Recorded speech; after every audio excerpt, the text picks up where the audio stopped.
Bonjour à tous et bienvenue dans une séquence de formation consacrée à l'intervention sociale. Aujourd'hui, nous allons parler de politique publique.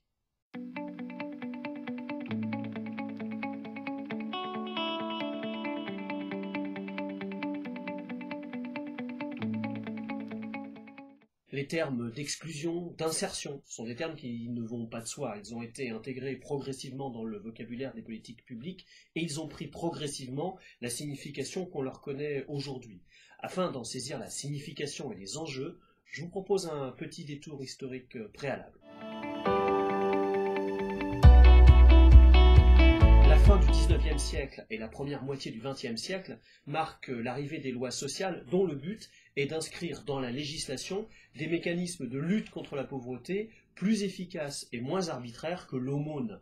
Par la suite, le système de protection sociale mis en place en 1945 et l'élévation du niveau de vie pendant les Trente Glorieuses peuvent, pendant un temps, laisser supposer que la dynamique de la croissance économique pourrait entraîner la disparition des phénomènes de pauvreté. Mais hélas, les crises économiques successives de la fin du XXe siècle et du début du XXIe engendrent de nouvelles formes de pauvreté et nécessitent une évolution dans la conception et dans l'organisation de la protection sociale. C'est sur cette période que je vous propose de revenir afin de cerner la genèse et la structuration des politiques publiques actuelles en matière d'exclusion et d'insertion. Le système de protection sociale mis en place en 1945 repose sur une couverture assurantielle du travailleur salarié et de ses ayants droit. À côté de ce système, l'aide sociale, qui relève de la solidarité nationale et donc de l'État, s'adresse à des catégories de personnes bien ciblées, les handicapés, les familles avec enfants par exemple. Dans les années 80 apparaît la notion d'exclusion, qui désigne alors une nouvelle forme de pauvreté. Les dispositifs classiques de protection sociale ne parviennent pas à traiter cette nouvelle pauvreté. L'exclusion donne ainsi naissance à des mesures d'insertion destinées aux jeunes qui rencontrent des difficultés pour accéder à un emploi, mais aussi aux chômeurs de longue durée incapables de se réinsérer professionnellement et aux familles précarisées qui s'éloignent des normes sociales en matière d'éducation, de logement ou d'accès aux soins.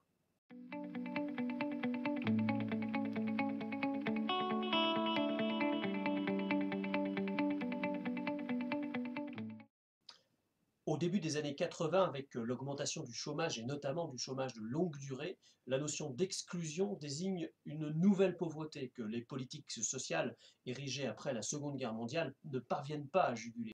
En 1987, le père Joseph Wresinski, fondateur d'ATD Quart Monde et membre du Conseil économique et social, présente un rapport sur la grande pauvreté et la précarité économique. Il y définit la précarité comme, je cite, l'absence d'une ou plusieurs des sécurités, notamment celle de l'emploi, permettant aux personnes et aux familles d'assumer leurs obligations professionnelles, familiales et sociales et de jouir de leurs droits fondamentaux. L'exclusion y est conçue à la fois comme un processus et comme un état. Il recommande alors un traitement global et permanent de la pauvreté et de la précarité économique et sociale. Pauvreté, précarité, exclusion sociale constituent désormais autant de termes pour désigner des situations que l'idéal de l'État-providence voulait effacer. Il apparaît clairement désormais que ce n'est pas le cas.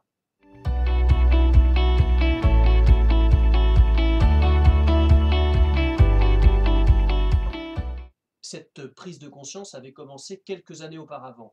Dès les premiers chocs pétroliers, l'expression « nouveau pauvre » apparaît. Elle signifie une remise en cause radicale du discours des Trente Glorieuses, selon lequel les 30 années de croissance annonçaient la fin de l'aide sociale par l'intégration de tous les citoyens dans des systèmes plus ou moins larges et plus ou moins sophistiqués de la sécurité sociale.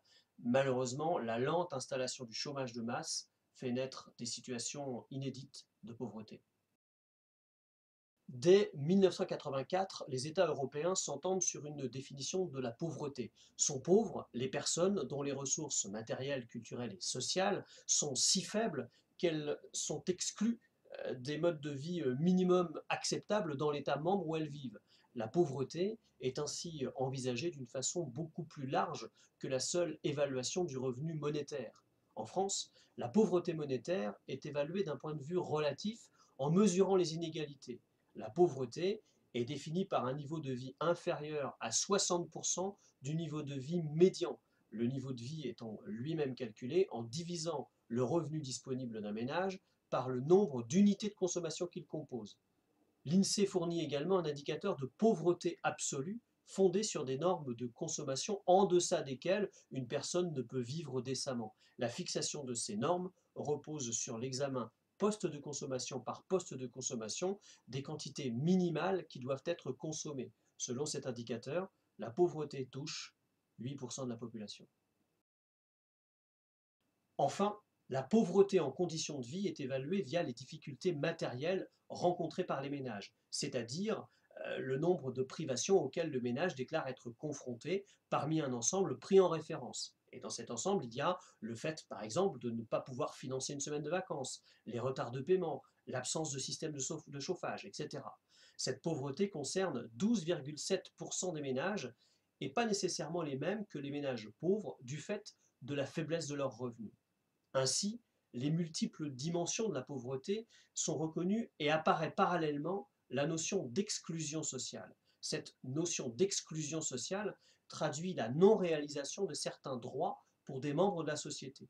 La notion d'exclusion donne naissance par réaction à celle d'insertion.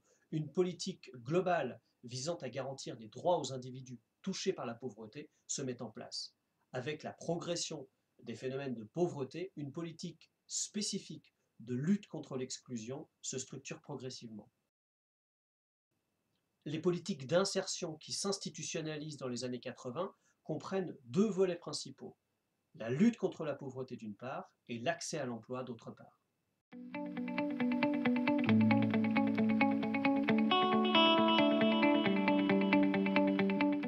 La lutte contre la pauvreté, si elle comprend toujours une dimension prestataire s'apparentant aux anciennes politiques d'assistance, recherche aussi à garantir la dignité des personnes et l'effectivité de leurs droits. Le dispositif d'aide pour accéder à l'emploi s'enrichit progressivement de multiples formules d'accompagnement sans réussir toutefois à insérer totalement dans des formes classiques d'emploi.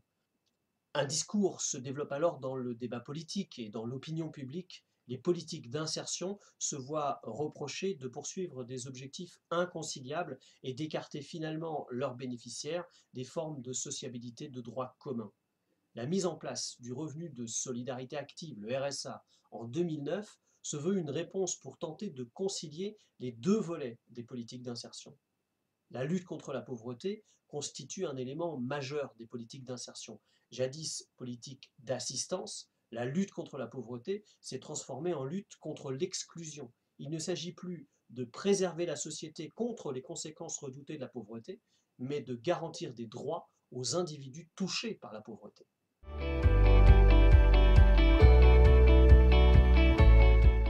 Jusque dans les années 80, les politiques d'assistance s'adressent à des publics très particuliers.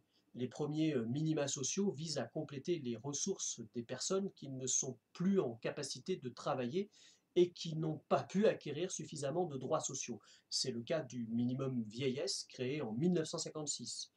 De la même manière, l'allocation aux adultes handicapés vise à garantir un revenu minimum à des personnes considérées comme en incapacité de travailler en raison de leur handicap. En 1976, la création de l'allocation de parents isolés vient apporter des ressources à des personnes seules assumant la charge effective d'un enfant ou plus. La mise en œuvre de politiques spécifiques de lutte contre l'exclusion ne démarre qu'à partir des années 80. La progression du chômage depuis les chocs pétroliers et les alertes lancées par les associations et les municipalités sur l'amplification de situations de pauvreté conduisent l'État à pallier les insuffisances du système de protection sociale. Dès 1979, l'aide au secours exceptionnel est instituée pour répondre à l'incapacité du régime d'assurance chômage à couvrir les situations de chômage de longue durée. En 1984, elle s'est transformée en allocation de solidarité spécifique, minimum social, qui prend le relais de l'assurance chômage pour les chômeurs en fin de droit qui justifient d'au moins 5 années d'activité. Ces dispositifs ne parviennent pas à répondre à toutes les situations restantes d'exclusion, notamment celles des demandeurs d'emploi n'ayant jamais ou insuffisamment travaillé pour accéder à l'assurance chômage. C'est à la suite d'expérimentations locales menées à partir de 1985 et des propositions du rapport Brzezinski que j'évoquais tout à l'heure, que la loi du 1er décembre 1988 instaure le revenu minimum d'insertion, le RMI, et organise les bases d'un service public de l'insertion au niveau départemental. Le RMI vient compléter un ensemble de minima sociaux catégoriels de lutte contre la pauvreté. La montée en charge du dispositif est extrêmement rapide.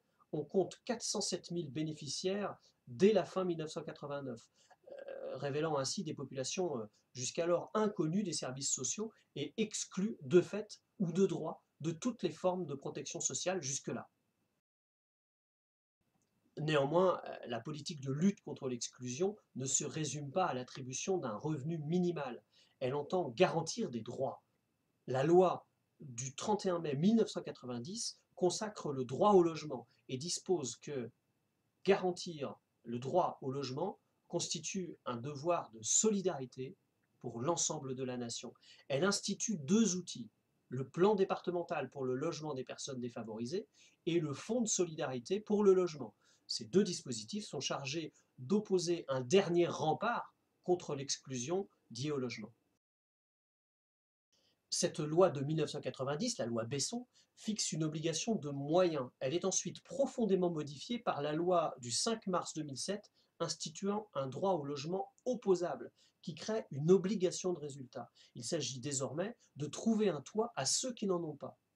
La loi d'orientation du 29 juillet 1998 relative à la lutte contre les exclusions vise quant à elle deux objectifs principaux. Premier objectif, traiter les exclusions et deuxième objectif, garantir l'accès aux droits fondamentaux.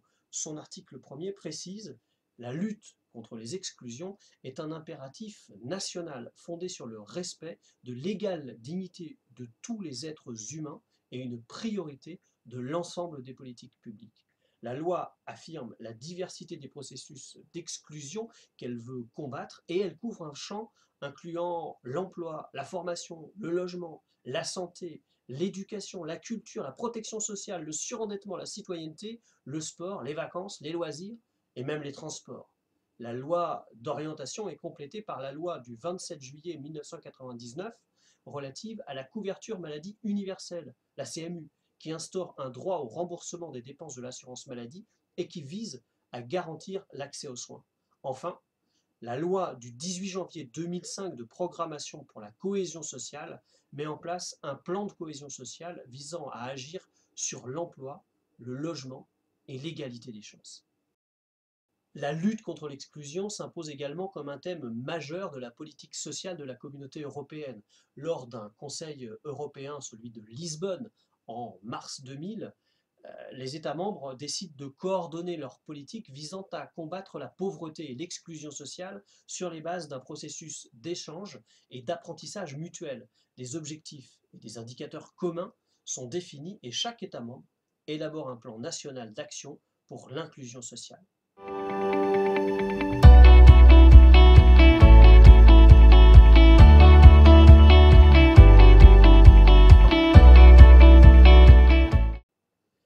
Le bilan de la mise en œuvre de ce dispositif est contrasté. Le bien fondé de la démarche n'est jamais contesté, mais l'ampleur des problèmes qui restent à résoudre et la trop grande complexité des dispositions législatives et réglementaires sont souvent dénoncées. Il n'en reste pas moins que la réorientation des politiques publiques vers la lutte contre l'exclusion souligne les insuffisances du système traditionnel de protection sociale. Le système de protection sociale a en effet été organisé sur la base de la reconnaissance de risques, maladie, perte d'emploi, etc.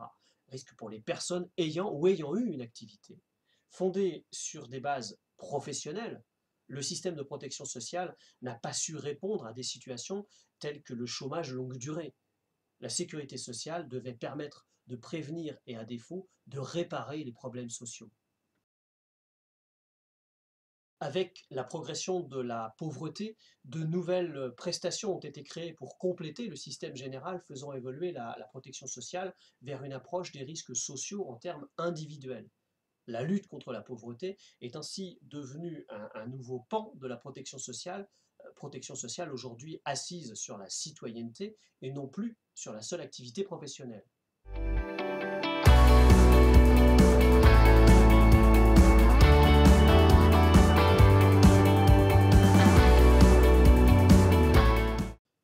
L'accès ou le retour à l'emploi restent toutefois considérés comme les premiers moyens de la lutte contre la pauvreté et les véritables garants d'une insertion sociale. Les revenus d'activité représentent en moyenne près de 70% du revenu d'un ménage et l'emploi intègre les personnes dans un cadre social.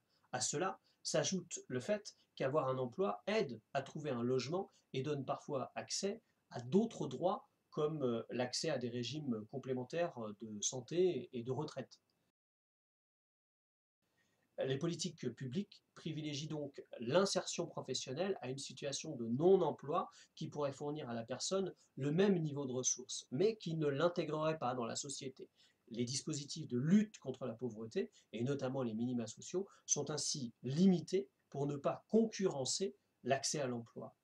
Dans la période dite des Trente Glorieuses, la politique de l'emploi est une politique de plein emploi. C'est l'emploi qui est censé garantir les revenus et l'accès à la protection sociale. Avec la montée du chômage de masse dans les années 70, apparaissent des politiques spécifiques d'emploi. Celles-ci tentent d'accompagner les transformations du travail, comme par exemple les restructurations industrielles. Mais aussi, elles tentent d'octroyer un revenu et des droits sociaux à des personnes jusqu'alors exclues du marché du travail. La politique en faveur de l'accès à l'emploi mobilise alors des instruments de soutien, de formation et de mise en activité. Elle recompose la politique de l'emploi autour des contrats aidés, qui en constituent les instruments dominants.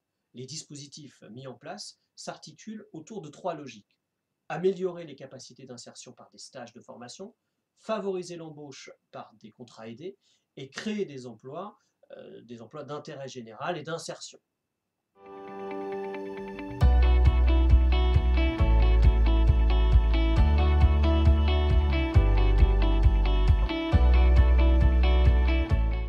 Les premiers contrats aidés sont lancés en 1977 et depuis cette époque, tous les gouvernements y ont recours, dans des proportions et selon des modalités variables, ce qui ne manque pas à l'occasion de susciter débats et controverses.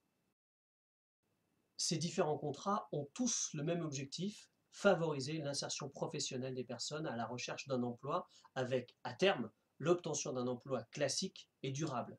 Ils doivent constituer une étape dans le parcours d'insertion en permettant de trouver plus facilement un emploi grâce aux incitations à l'embauche et aux possibilités de formation et qualification qu'ils proposent pour la plupart d'entre eux. Dans le secteur marchand, il s'agit de baisser le coût du travail pour favoriser l'embauche de personnes éloignées du marché du travail. Ces contrats de travail subventionnés visent à lutter contre la sélectivité du marché du travail. Dans le secteur non marchand, le coût salarial est pris directement en charge par la collectivité. Progressivement, ces dispositifs se concentrent sur les publics les plus vulnérables.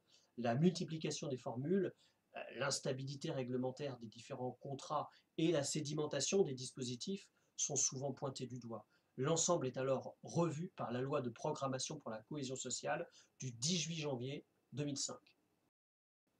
Après les contrats emploi solidarité, les contrats emploi consolidés, les contrats de réinsertion en alternance, les contrats de retour à l'emploi, etc., l'architecture des contrats est remodelée par la loi en quatre types de contrats. Dans le secteur marchand, on trouve le contrat à initiative emploi et le contrat d'insertion revenu minimum d'activité.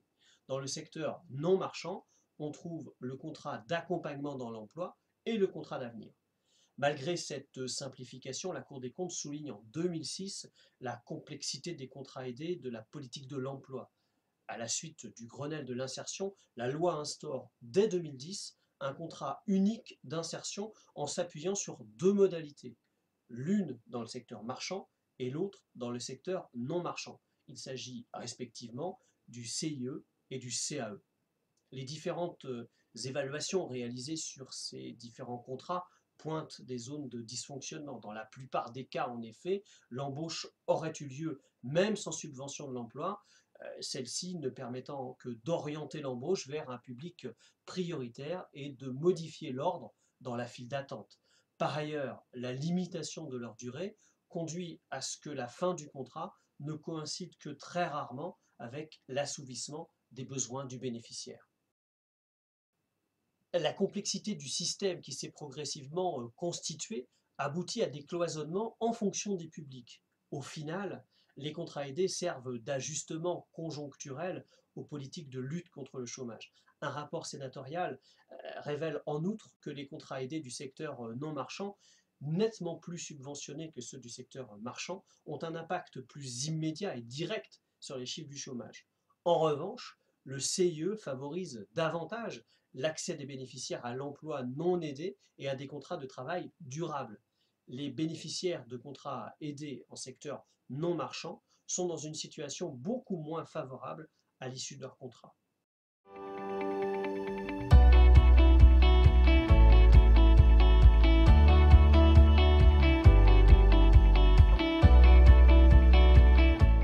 L'insertion par l'activité économique s'adresse à des personnes sans emploi, durablement exclues du marché du travail et qui rencontrent des difficultés sociales ou professionnelles.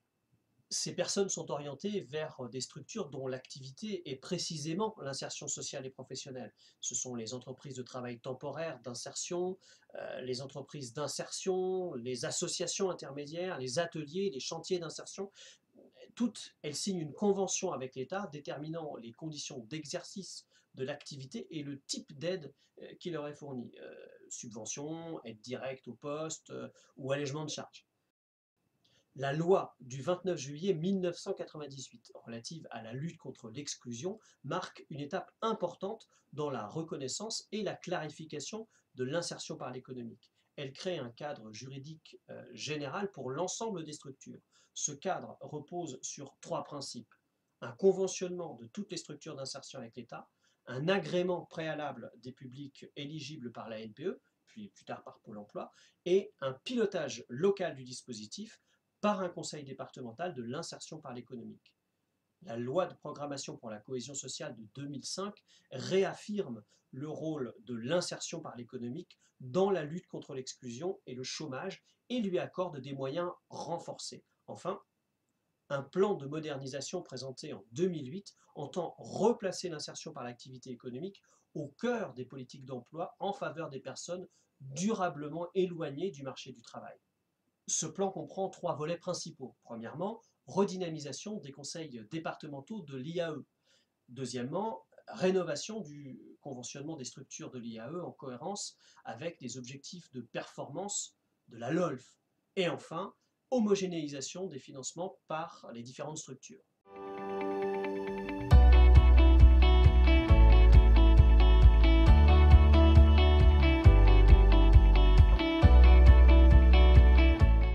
Dès le premier gouvernement Mauroy en 1981, l'insertion des jeunes est promue obligation nationale. Bertrand Schwartz remet un rapport au Premier ministre sur l'insertion sociale et professionnelle des jeunes dans lequel il préconise une politique ambitieuse touchant la qualification des jeunes. À la suite du rapport est créé le réseau des missions locales et des permanences d'accueil, d'information et d'orientation, les fameuses PAIO. Ce réseau est chargé de permettre à tous les jeunes de 16 à 25 ans de surmonter les difficultés qui font obstacle à leur insertion professionnelle et sociale. Parallèlement, se met en place un dispositif spécifique de lutte contre le chômage des jeunes qui s'appuie sur la généralisation de la formation professionnelle et sur le développement de l'alternance. Avec le dispositif 16-18 ans, la mise en place des travaux d'utilité collective, les TUC, et les stages d'insertion à la vie professionnelle, CIVP, le stage devient le pivot de l'insertion. Les dispositifs spécifiques aux jeunes ont d'abord une visée qualifiante. Stage, contrat d'apprentissage, contrat de professionnalisation doivent donner une qualification aux jeunes sortis du système scolaire sans diplôme. Les écoles de la deuxième chance mettent l'accent sur la formation, mais aussi sur la remotivation. Créé en 2005, l'établissement public d'insertion de la Défense est chargé, quant à lui, de piloter le dispositif Défense deuxième chance. Ce dispositif est destiné à assurer l'insertion sociale et professionnelle de jeunes de 18 à 22 ans en difficulté scolaire, sans qualification ni emploi, en risque de marginalisation et volontaire au terme d'un projet éducatif global. La dimension contractuelle et la démarche de projet font progressivement leur apparition dans les dispositifs d'insertion des jeunes. Citons par exemple la garantie jeune. Lancée en 2013, elle est un droit ouvert destiné à aider les jeunes de 16 ans à moins de 26 ans en situation de précarité dans leur accès à l'autonomie et à l'insertion professionnelle. Conclu sous la forme d'un contrat d'engagement réciproque d'un an entre un jeune et une mission locale, la garantie jeune propose un accompagnement basé sur le principe de l'emploi d'abord. La mission locale accompagne le jeune de manière intensive et personnalisée en construisant avec lui un parcours dynamique individuel et collectif combinant expérience de travail, élévation du niveau de connaissance de compétences et suivi social. La démarche s'appuie sur l'identification et la valorisation des points forts et des compétences du jeune acquises dans l'action, y compris non professionnelles, comme le sport ou la culture par exemple, et transférables aux situations professionnelles. Voilà, j'espère que ces quelques repères vous auront été utiles et je vous dis à bientôt pour une prochaine vidéo.